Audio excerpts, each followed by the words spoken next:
Well, I went by Chevron today. $4.39 for gas, $4.59 for mid-grade, and $4.79 was $4.39, $4.59, 4.39, 4.40, $4.39 for regular when you pay with gas, $4.49 for the mid-grade, and $4.59 for premium. Then I went by AM PM today, and the gas was four. It was 409, 419, and 429. And then I was walking around in the Chevron today, and there was like really no one there. It was like a graveyard. You could go to that Chevron and you could run around and buy anything you wanted. So like I told you, but the diesel, I may have been wrong about the diesel. I could be wrong about the diesel. Diesel was $3.78 when I went by one little independent gas station. I don't know how much it was at Chevron. I wasn't really paying attention. But unfortunately, I can see how the gas is starting to have an effect. You can see the roads are a little bit empty. I went to the supermarket. A little bit more space to move around. So what I want you guys to realize, like, if with this, like these high gas prices, unfortunately, are starting to like pull down the economy.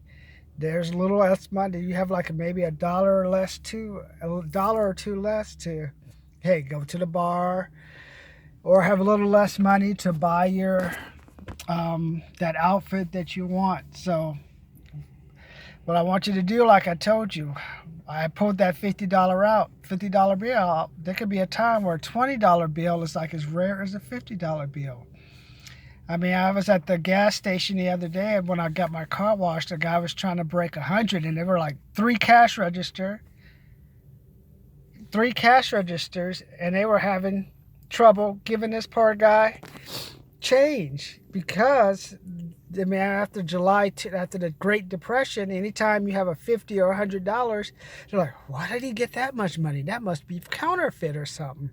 I remember when I worked at Macy's, a lot of the Asian people had like they pulled like the $50, $100 out, pay the money, run it through the counterfeit check machine, and works, boom.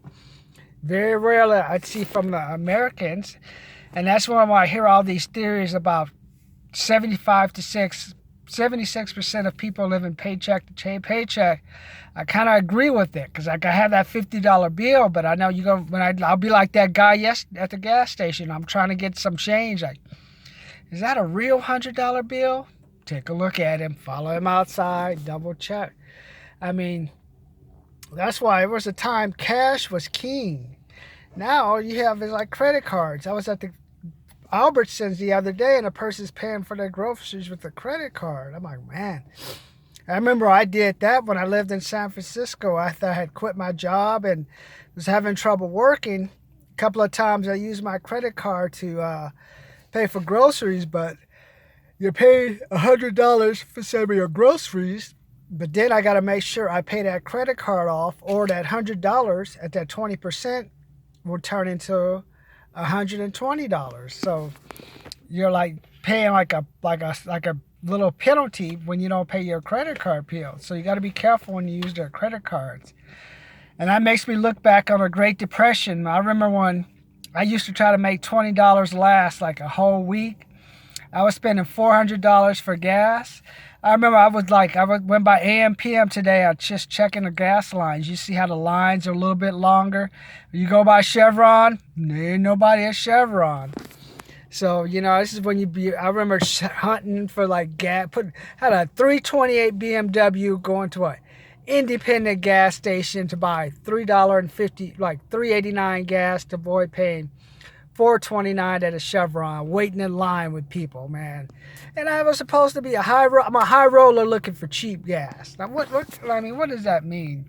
So, I know some of you guys with these luxury cars, I know you'd be hurting, man. I love seeing like Beamers and Mercedes. I have my apartment. I like to see them pull up, man, because you got to justify spending that much money on a car.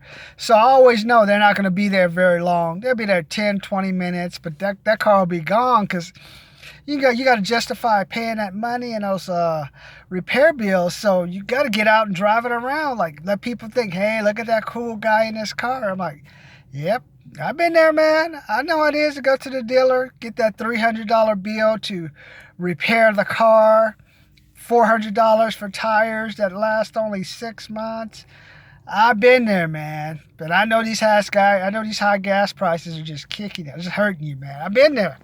I feel for you, because you're like already paying $500 for a car note, an extra $200 for insurance.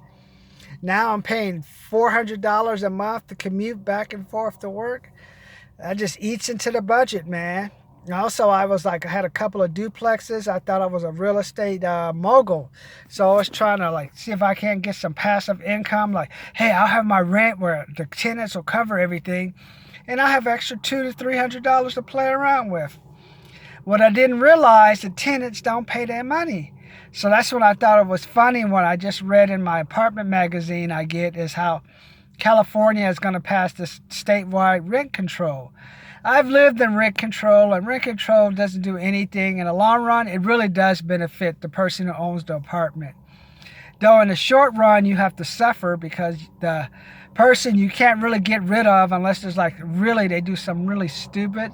You're kind of stuck with them for a year or two. But with this economy we got now, like I told you, a lot of these people are working in these logistic jobs. I told you before, diesel chases gas. Even at $3.78, that diesel is eating into the pockets of the person that's transporting. And even Amazon is trying to get out of the delivery business. Hey, buy your Amazon route and deliver packages. Because Amazon knows, hey, during that last Great Recession, the reason companies went broke, one, once they got their product to the person they were trying to get it to, didn't pay them, because they thought, hey, we on a 30 or 60, 90-day thing. So they got shafted when these companies went bankrupt. And a lot of these carriers went out of business because diesel, even if they got paid, the diesel was so expensive that they couldn't make a profit, and they ended up going out of business. So that's why you see Amazon trying to get out of all this, and then eventually you'll see the drone stuff, because it's just cheaper. That's where you lose all your money if you're a company, with that delivery cost. That's why you're seeing all these independent distributors driving around trying to make, they're delivering packages, but you don't have to worry about them. I had a friend, some guy delivered something at 12 o'clock at night at her house. Luckily, she lived in a good neighborhood. She was in my neighborhood, they would have taken all that stuff, man. I mean, that's why you see them zipping out of traffic, all these little dual, one-ton truck. There's box trucks.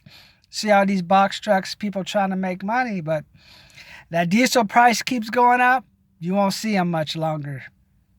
Or I could be wrong. It could be the major distributors that get rid of their probably get rid of their people first, and then you'll have all those gone, and then you maybe be left with these low-level distributors, and one will rise up through the ranks like an On Track or Golden State Express or something. That's how those guys really came into being. But what I want you to do this week is pay attention to what's going on around you. United States gas prices hit $4.39, $4.59, at least a minimum of $4.09 at AM PM, $4.29 for premium.